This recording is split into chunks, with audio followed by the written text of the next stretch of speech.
Welcome back to another bonus episode of Heritage Explains. We're looking forward to bringing you a new series starting on June 7th, but in the meantime, we're bringing you some great conversations from the Heritage Foundation on the topic of our recently completed series on the Chinese Communist Party. This week, we've got something truly special for you. Our president, Dr. Kevin Roberts, hosts a weekly podcast, The Kevin Roberts Show, in which he interviews some of the most interesting and influential people in the conservative movement. This is one of our favorites, Dr. Roberts' conversation with former professional basketball player for the Boston Celtics, Enes Kanter Freedom. Among other things, they discuss his upbringing in his native Turkey, Chinese influence in the NBA, his activism against it, and his hope for America. As always, thanks for listening to Heritage Explains.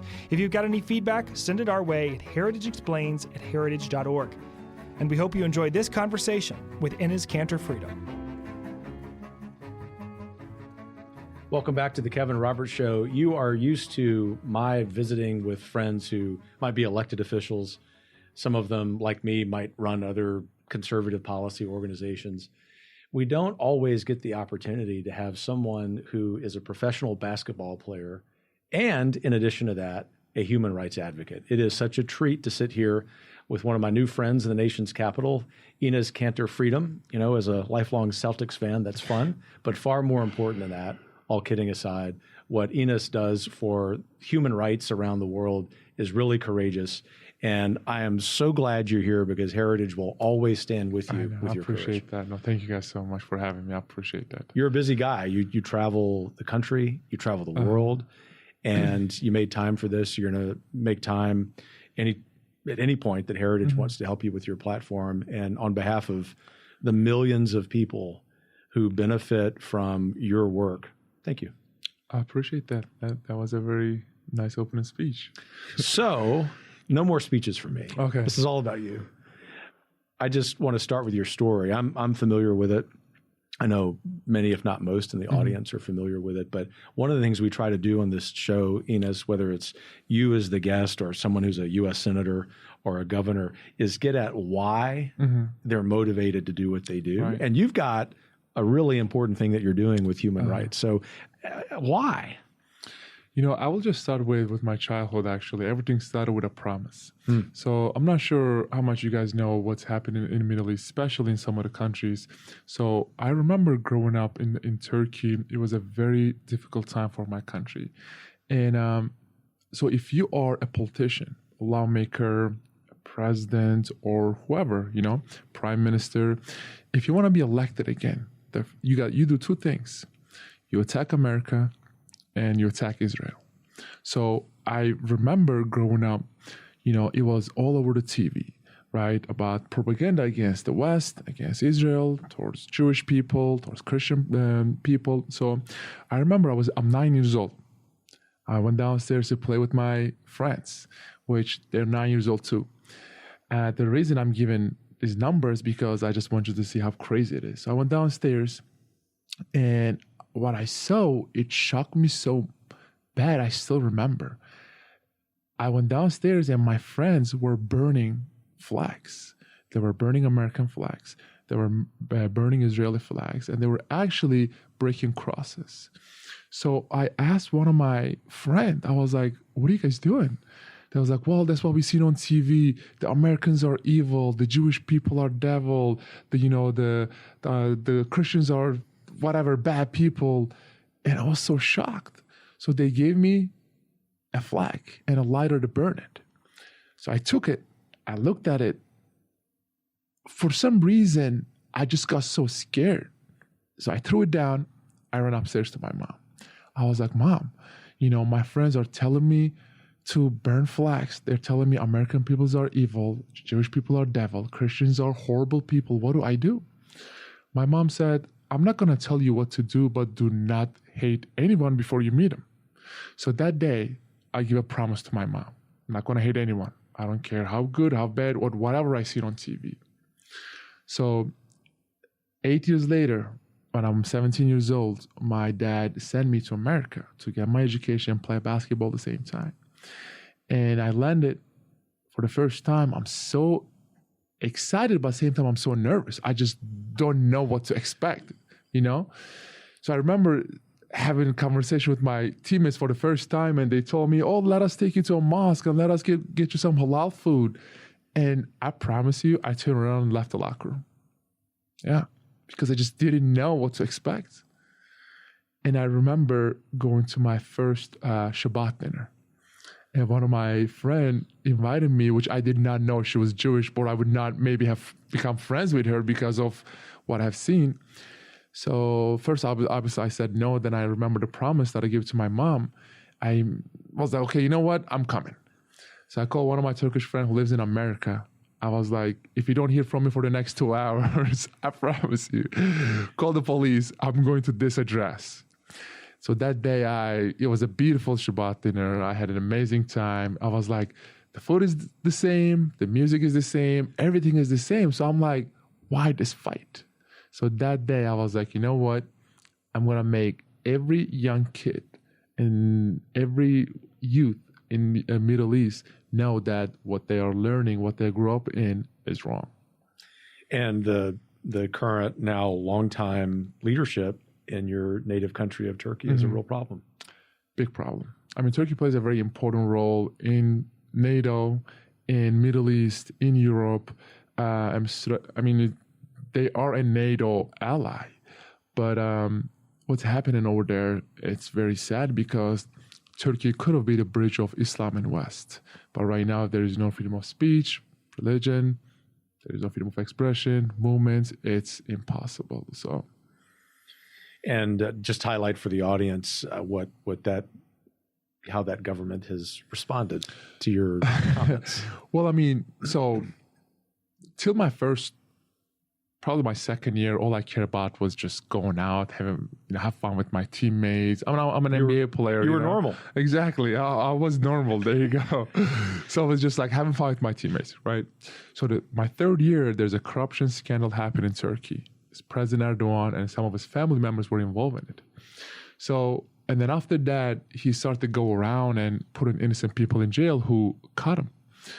And he was going around and putting journalists in jail, prosecutors, lawyers, and he started to go around and shutting down media outlets. And I was like, I don't care who you are, but if you are fighting against a free media, I'm going to say something about it. So I put a tweet out there. Because of the NBA platform, it became a conversation in the United States and Turkey. And I was like, even one simple tweet can affect this much from now, and I'm going to start pay attention about what's going on in my country more. So I started to, started to study, started to read. I remember my friends were going out. I was coming back home, just started to study about the relationship between America and Turkey, what's happening in the Middle East. And the more I studied, the more, news outlets started to give me a platform. So I started to speak up. So the things I talk about really affected me and my family. My dad was a scientist and he got fired from his job. My sister went to medical school for 6 years. She still cannot find a job till this day. And I think the saddest one was my little brother because he wanted to be like his big brother, become an NBA player, basketball. NBA was his dream. But because of the same last name, he was getting kicked out in every team. So they were starting to get affected so much, they had to put a statement out there and said, we are disowning Enes publicly. Actually, the letter is still out there on the internet. So the Turkish government didn't believe that. They sent police to my house in Turkey and they raided the whole house and they took every electronics away, phones, computers, laptops, iPad, because they wanted to see if I am still in contact with my family or not. They couldn't find no evidence, but they still took my dad in jail for a while. But we put so much pressure from lawmakers in America and media to Turkey, they had to let him go. And then they revoked my passport. They put my name on Interpol list. So till this day, they still consider me as an international criminal. So they actually tried to kidnap me in Indonesia. They arrested me in Romania. So once I got my green card, they said, do not leave America till you become a citizen. So 5 years later, I become a citizen. And that part has worked out really well. Yes, very. Of course. What's the best part of America for you? It's so funny because I want to give an example of some of my teammates actually. So after I become a citizen, right, I am in a locker room with my teammates and we are talking about America, why we have so much problem here. This is going on, that is going on. America is the worst, blah, blah, right? So I stopped them for a second. I was like, when the season is over, it was like around 3 months left. When the season is over, I will buy your ticket. And let's go to some of the countries out there, like China, like Russia, like Iran, like North Korea, like Venezuela, like Cuba. I can go on and on. There's another like 60 countries that in my head I can. Exactly. I was like, let me see if you can even put a tweet out there. Just a simple tweet that criticized the government or the regime or the president or whoever. My manager's wife is Turkish. And her dad liked one of my posts on Twitter. Not a retweet, not a reshare. Liked. He was in jail for 13 days by liking my post. You know? Think about this. And this is Turkey. I'm not talking about China, Iran, Russia. Which, believe it or not, are worse. It's like way worse. So I was telling him, I was like, listen, you guys are very blessed and very lucky to be in a country like this. And I'm not saying America is perfect. Obviously, every country has its own problem. But we are glad this is not China or Iran, you know? Yeah, so. And there is, in spite of the warts in the United States, there's great hope. There's a path ahead. We're going to talk about that some. And I would presume, Enes, that even as it relates to Turkey, especially if we think about the future, a post-Erdogan future, that there's hope there too, far more, unfortunately, than there is in Iran or China in particular. Turkey's a NATO ally, you know? And so even like when I have a conversation with some of the lawmakers here, it's so hard for them to take any kind of actions like they're taking against, you know, Russia or China or Iran because it's a NATO ally. And Turkey was a democratic country before Erdogan. And I believe after Erdogan, it's going to go back to being democratic again. But right now it's so hard because there's no freedom of speech, no free media, journalists. Turkey is one of, I think, top 3 countries in the world that put most journalists in jail. Think about it. You got China, Russia, Turkey. So, whenever I speak up about my country, people think I don't like my country. People are wrong. I love my country. I love my flag. I love my people. The reason, you look at all my interviews, all my op-eds, that everything I have right so far in my whole life, I never talk about politics. I only talk about 2 things: political prisoner and human rights violations. That's it. Because I don't care which party you vote for or whoever you cheer for, you have to care about human rights. Yeah, these things transcend party politics in every country. And I'm glad you said what you said about your love for Turkey, because it's apparent to anyone who has followed you for several years that your zeal for human rights, your zeal that you use to criticize the Erdogan government comes from a very deep love for your people and for Turkey. And that should be true. We would want that to be true for every human being on the planet about their native land, right? That's the reason I haven't seen my family 10 years now, just because I want to fight for freedom and democracy in my country. Think about it, 10 years. Show me one another person could do this for their country. It's hard. No, it has to be. So it has to be. And that's one of the reasons when you and I first met about a year ago, we were both talking at separate times, I think, to the Republican Study Committee in the House. RSC. And you did a wonderful job, of course. And I told you, I said, always count on Heritage to help you out. So I want to get back to year 3 when you were in the NBA and you're having this discovery and you put kind of the fun times of the NBA behind you. And you're taking the role you have more seriously, the role as someone who can speak out. At what point did you say China has got to be target number 1? Another story. I knew there would be another story. Another story. So the last 10 years I focused on Turkey, right? Obviously my plate was full. My family is there. So I just couldn't really focus on other dictatorships, other regimes, you know? So last summer, actually, I'm doing a basketball camp in New York. It was a beautiful basketball camp. After the basketball camp, all the kids just lined up in front of me. And I remember I took a picture with this kid. And his parents actually called me out in front of everybody and said, how can you call yourself a human rights activist when your Muslim brothers and sisters are getting tortured and raped every day in concentration camp in China? And I'm still like smiling for the camera. I heard that. I'm just shocked because the media is there, parents, kids, everyone is there. So I turned around to that parent. I was like, I promise I'm going to get back to you. So that day after the basketball camp, I canceled everything. I went back to my hotel. I started to study about what's going on. The more I studied, the more I realized the Uyghurs are not the only one. You have Tibetans, you have Hong Kongers, now you have Taiwanese people, Mongolians, Falun Gong. So you have all these people, right, their rights have been abused under Chinese government. So I was like, obviously on the internet, you can't find all kind of news. You don't know which one to believe or not. So I called my manager. I was like, I need you to find me a concentration camp survivor. So he found me one. It was a lady. So I sit down with the lady and I started to have a conversation. We had 1 hour conversation and she was telling me about all the torture methods, all the gang raping. She was telling me about the organ harvesting. I don't want to go in details because I don't know if any of the kids were watching it. I don't want to go in details. So after our conversation, I was like, okay, you got me. How can I help? She said, I'm good. I don't need your help. So I stopped for a second. I'm like, what are you talking about? So we just had this 1 hour conversation for no reason.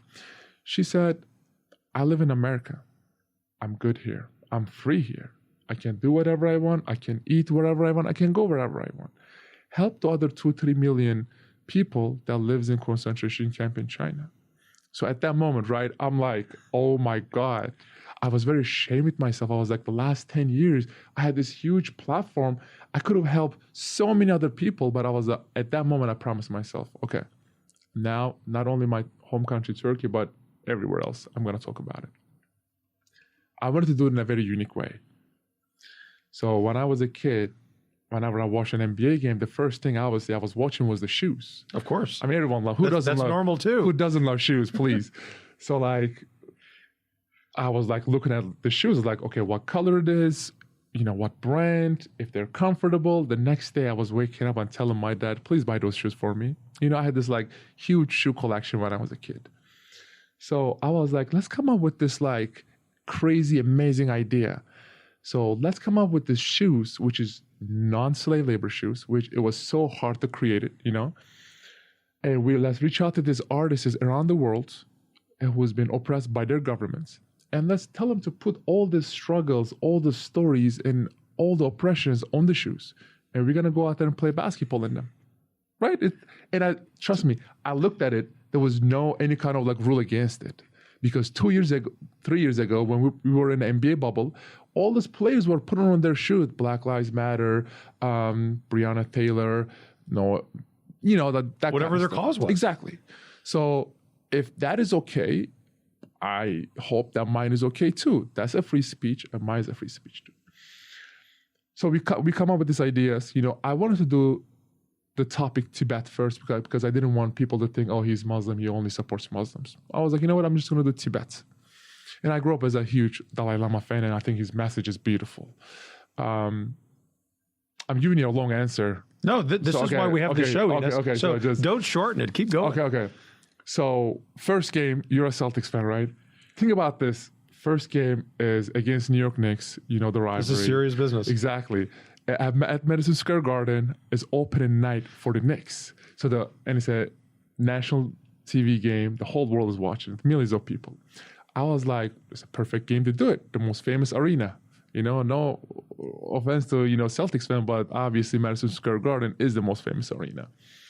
So there's all the I'll begrudgingly give you. Okay. So there's all the celebrities, right? Obviously, like you see all the celebrities, owners, GMs, everyone, fans. So I put the shoes on. I went out there. I'm warming up, right? And all my teammates are looking at my shoes because Tibetan flag is very colorful flag. They're like, we have never seen this type of shoes before. Like, what is it? I was like, you'll find out soon. Don't worry. So we sang the national anthem. We came in a huddle. The game hasn't started yet. There's 2 gentlemen from the NBA came to me. They were working for the Celtics. And they said, take your shoes off. Go in the locker room, change your shoes, and come back. I was like, excuse me? What are you talking about? He said, your shoes has been getting so much attention internationally. Obviously, it was from China. The game hasn't started yet. Think about it. Somehow, they have seen my shoes on while I was like warming up and called the Chinese government, and Chinese government called the NBA back during the warm-ups. They said you cannot play those shoes with the shoes. So I was like, am I breaking any rules? They said no, but we are getting so much pressure. So it was the perfect moment because I was just getting ready for my citizenship test, right? So this is exactly what I did. So I closed my eyes. We're in the huddle. It's like 1 minute left till the game starts. So I closed my eyes. I was like, okay, there are 27 amendments. My first amendment, freedom of speech. I was like, I'm not taking them off. This is my freedom of speech. So they actually threatened me to ban me. I was like, go tell your boss. I'm not even if I get fined, I'm not taking them off. They said, we're not talking about a fine. We're talking about getting banned. I was like, okay, I'm not doing it. So the game started, right? Which I played every game before that game. But that game, somehow, they didn't need me. So the first half, I went back to my locker room. I had thousands of notifications in my phone, like Twitter, Instagram, phones, missed calls, like messages. So I clicked on the one that my manager sent me. He said, every Celtics game is banned in China. I'm sure, the audience is a basketball fan, so there is 12 minutes in the first quarter, 12 minutes in the second quarter. So in 24 minutes, it took 24 minutes to China ban every Celtics game on television. And they didn't do it they didn't hide it, they made it publicly. So that game, I played 0 minutes, we lost the game. Anyway, clearly there's a correlation. Yeah, exactly. So after the game, the whole world is calling me. I was getting, the interview requests from every outlet in the world. I'm talking about the India, the countries that I have never given an interview before, like Middle East, like so many different places. I told my manager cancel everything. I didn't want my teammate to think I'm doing this for attention. So NBPA called me, the Player Association, which I give thousands of dollars every year to protect my rights against NBA. They said you can now wear those shoes ever again. NBA has been pressuring us so much. Am I breaking any rules? They said no. I was like, they pressured me so much. It got to a point, I was like, you know what? I promise you, I'm not going to wear free Tibet shoes ever again. They said, promise? I said, promise. I hang up the phone. So the next game, I wore free Uyghur shoes. So they called me. I love the way you operate. I'm not lying. So they called me after the game. They said, you're a liar. You lied to us. You tricked. I was like, first of all, I never said I'm not going to wear free Uyghur shoes. I just said I'm just not going to wear free Tibet shoes. So at that point, they understand that they're not going to be able to handle me. So after the third game, Daryl Morey, actually, we had a conversation with Daryl Morey. He said, listen, man, when I stand for Hong Kong, when I tweeted, NBA messaged me and said, NBA pressured me to took my tweet down, This is the general manager. This is the general manager of Houston Rockets. Yeah. They wanted me to put things out there which I didn't want to put. So you don't delete your tweet down. You take your tweet, just keep doing what you're doing. So at that moment, I was like, wow, I cannot believe that NBA says that they care about free speech, but behind curtains, this is what they're doing. And it's such hypocrisy. Exactly. And they were the first organization when all the protests were happening. They said, oh, we care about this, we care about that. I was like, okay, this is another human rights issue. Care about this too then. After the second or third game, one of my teammates woke up to me and said, this is your last year in NBA, right? I was like, how? They said, you talk about Nike, you talk about China, you're not going to be able to dribble a basketball ever again on this court. I was like, okay. My agent called me. He said, listen, I work for you, I don't work for an NBA. So I have to be honest with you. You say another word about China, we're not going to get another contract, and that is going to cost us between $40 to $50 million. I said, okay. I hang up. I just keep doing what I'm doing. God bless you. As this is so true for so many naturalized citizens, y'all make such great Americans because you remind those of us who had the privilege of being born here why our country exists and what we need to be standing for. And of all of the people to criticize, first of all, starting with the Chinese Communist Party and massacring Muslim Uyghurs and others, the thing sitting here in Washington, D.C., in my lane, which is focused on policy, the effect of what the NBA did towards you and just giving a pass to the Chinese Communist Party has actually had a really good effect that they didn't intend.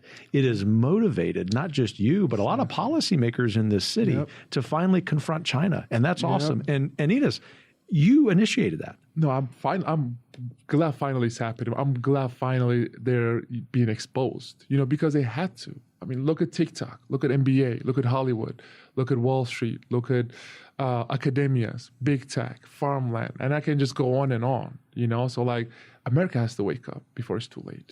Do you think since you persisted in those early days of protesting China and the NBA, that you've seen America turn the corner toward a greater recognition of the problem? Yes, 100%. Go ahead. What do people need to do? People listening or watching this conversation, what can we do to help? I mean, people are always like coming and actually telling me, hey, I'm not an NBA player. I don't have the platform. What can I do to help? I want to help. It's actually very simple. You go somewhere, right? You're going to go to a shop or you're going to buy something online, whatever. Do all the research. You pick up an item and you see made in China, put it down. It's literally that easy. You don't have to have millions of followers on Instagram. You don't have to have this and that. I mean, this is the least you can do. Just pick up an item made in China, put it down. It's literally that easy. So, because I was even telling my teammates, I'm like, listen, guys, the shoes that you've been wearing is made by slave kids. You have kids. And think about your kids so in sweatshops, there are kids between, I believe, 7 to 18 who work like 16 hours a day, 6 times a week, So whenever I was telling this to my teammates, they was like, hey man, like just join me. Not only my teammates, because it was a perfect moment, because it was right before the Beijing Olympics.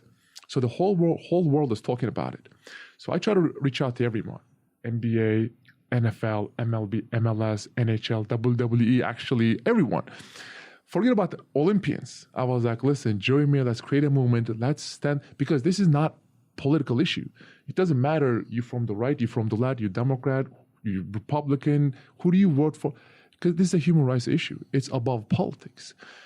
They all say the same thing. They said, listen, man, I think what you're doing is so amazing. Keep doing what you're doing. We love you, we support you, but we just cannot do it out loud. I asked them why. They said, well, we have shoe deals, endorsement deals. We have, we want to get another contract. I asked them one simple question. I was like, put yourself in their shoes. If your mother, if your sister, if your daughter was in those concentration camps, getting tortured and gang rape every day, would you still pick money over your morals, values, and principles? They usually turn around and leave the room. They cannot answer that question. You're so not just outspoken, but you're substantive in your diagnosis of the problem of human rights violations around the country, that you're active in policy circles, not political circles, to your earlier point, to the point that I made about running into you in the Capitol last year.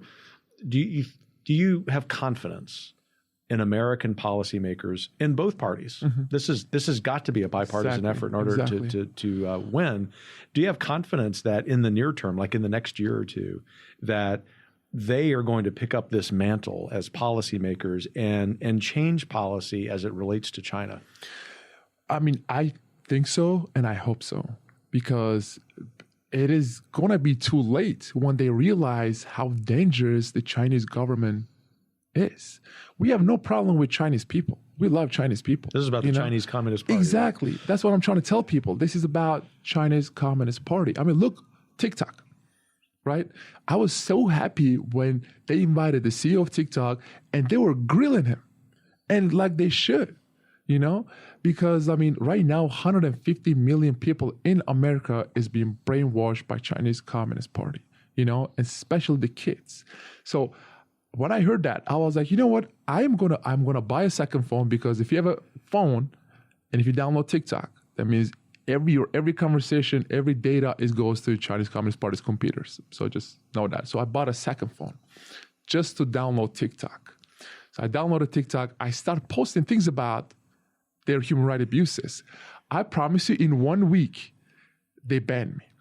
So when I heard that they were gonna, they have a hearing with the CEO of TikTok, I was like, I texted one of my congressman friends. I was like, can you please ask him this question? He said, I got you, right? while he was asking the question, the China unbanned me on TikTok. Think about it. The question, he hasn't finished his question yet, but I wanted to record everything, so I screen recorded everything because I knew this was going to happen, right? And so right after that, I believe Washington Post did a whole, investigation, and TikTok said, yes, we banned Enes, but it was a mistake, or it was an error on our computer. Always a mistake, right? Always mistake. So this is only one thing, but people need to realize, man, before it's too late, because this is getting dangerous and dangerous. So a couple final questions before we wrap up. We want to have you back.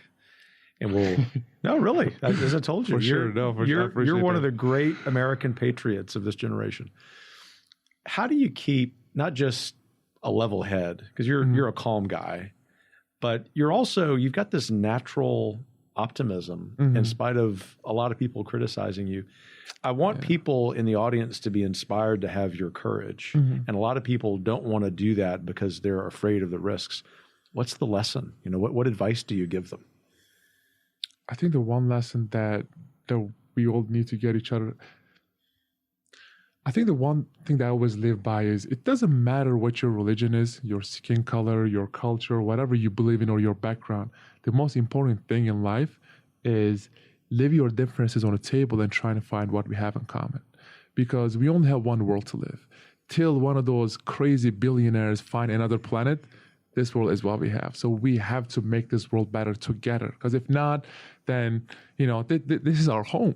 And we are all teammates, It's a huge team. So we got to do whatever we can to, make this world better together, make this country better together.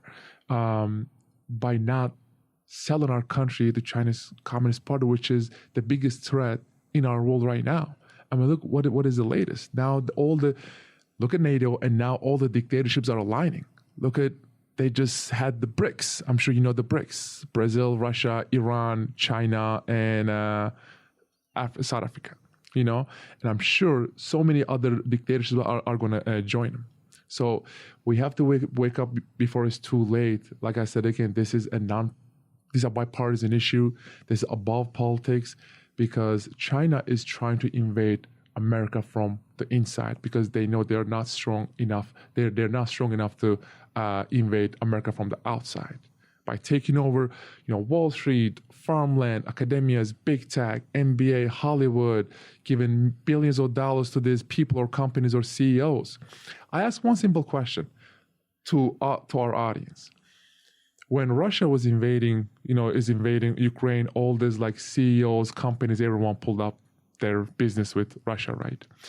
If, God forbid, China ever to invade Taiwan, how many CEOs, athletes, companies will speak up about it? Too few. I ask that question a lot. And you may know this, I think some of our audience members will, on the matter of China. Just recently, Heritage, and by that I mean almost everyone at Heritage was involved in this. We released what I think is the most significant research paper we've ever done. And that is an indictment of China's influence in the United States. And beyond the indictment, what the solutions are legislatively, what Congress needs to do, what state legislatures need to do. And I say that really not even to make the plug that people need to read that, as much as to say this. I think there's a silver lining in all of this. Because any of us who wake up in the United States, whether we were born here or not, regardless of the color of our skin, religion, party affiliation, we know that the United States is not as strong as it once was. And one of the reasons we're not is because we don't have any longer that cohesive, unifying topic. Right. Well, guess what that is? The Chinese Communist Party. Exactly. And I just know that from history, when Americans are united across the political spectrum on some threat that transcends even our ability to flourish, we do really well. No, it is the biggest threat, man. It still messes with my mind. I remember first time I started to talk about the problems that are happening in China. I had a conversation with someone from the government. He said, just keep it secret who I am, so I'm just going to keep it secret. So me and him sit down, right? He said, look me in the eyes. I looked at him. He said, I'm going to tell you what's going to happen for the next 6 to 8 months. I was like, okay, what's going to happen? He said, you will be getting DMs, phone calls, messages, WhatsApp calls from one of the most beautiful girls in the world. Do not answer any of them. They're Chinese spies. I was like, oh my God, that messed me up so much. Now I can't even That's tough advice to hear. Yeah, I can't even talk to anyone, So if someone messages me or try to talk to me, I'm like, are you a spy? You have what to are you think trying twice to do? about everything. Exactly. Right? Look at spy balloons. Look at TikTok and stuff. So people, parents, everyone needs to wake up before it's too late. So that's what I'm trying to say. So what's in the future for Enes Freedom? Good question. Well, I wish I could say basketball. I do too. I wish you could say that. Yeah, I'm 30 years old, man. I'm healthy. I can go out there and dunk the ball, break the rim right now, but I feel healthy. I feel good, but I don't think there's going to be any basketball for me in the future. That's got to be hard. We talked about maybe Europe, but that is tough because Turkish government put a bounty on my head. So many of my friends in America don't want me to stay in a country for more than 3 days unless it's America, So I don't think it's going to be any basketball in Europe. So I feel like basketball chapter is closed now. Many of my friends are telling me to get into politics. So I think that's what I am looking to do. But the only sad thing is you have to wait 7 years to run for an office after you become a citizen. So, and I'm done. I got like 4 more years left. Yeah. Okay. So I think 2028 is my year, I believe. So I'm just gonna, go out there and just because whenever I sit down with these politicians, both sides, Democrats and Republicans, they're like, listen, you need to bring your voice in our capital. I think it will be an amazing voice because you stand for the right things. You stand for the things that both sides should care. And that is the only message I believe that can bring two sides together, human rights, and freedom. So that's what I'm looking to do. So for the next 4 or 5 years, I'm just going to continue to do what I love, just use basketball as a tool to bring people together. I organize these basketball camps around the world. 2 of them I organize one was in Jerusalem, other one is in Vatican. After having a conversation with the Pope, it was an amazing experience. I had a basketball camp in Vatican. So for the next 4 or 5 years, I'm just gonna try to educate and inspire the youth, and then in 2028, I'm just gonna, run in a state where it's warm and sunny. So there's a hint. Shout out to Florida. Okay, and you haven't mentioned party affiliation, which means, and I'm not going to ask you about that because I can't. That as a nonpartisan institute, although we're of course unabashedly conservative, that's not a partisan statement. So therefore I can encourage you to do that because I think that we need thoughtful voices across the political spectrum, regardless of party affiliation. And I just want to thank you once again and encourage you for everything you're doing. Keep smiling, keep charging hills. You do know that the American people are with you. Of course. No, it gives me so much hope whenever I walk on the street and there's this American, which I've never seen before, white, black, whoever, it doesn't matter, just screams my name and say, freedom, or Mr. Freedom. That gives me so much hope. Whenever I go to these basketball camps or arenas and whenever I hear people are screaming, chanting freedom, freedom, right? This is all about. So I think, we have an amazing message. I'm saying we because we are in this together. So we have an amazing message, but we just have to protect our rights and just go out there and just smile. That's it. Great way to end this conversation. Enes, thanks for taking the time to do this. Thank you for inviting me, Ben. It's an amazing honor to just sit down and talk to you guys. You're welcome back anytime. Thank you. Thanks for joining this episode of The Kevin Roberts Show. Obviously, that was a special treat for all of us. I hope you take it as a shot in the arm to maybe be even more patriotic, but most of all, to be more hopeful about self-governance, about freedom, about human rights in this country and abroad. Take care in the meantime. We'll see you in the next episode.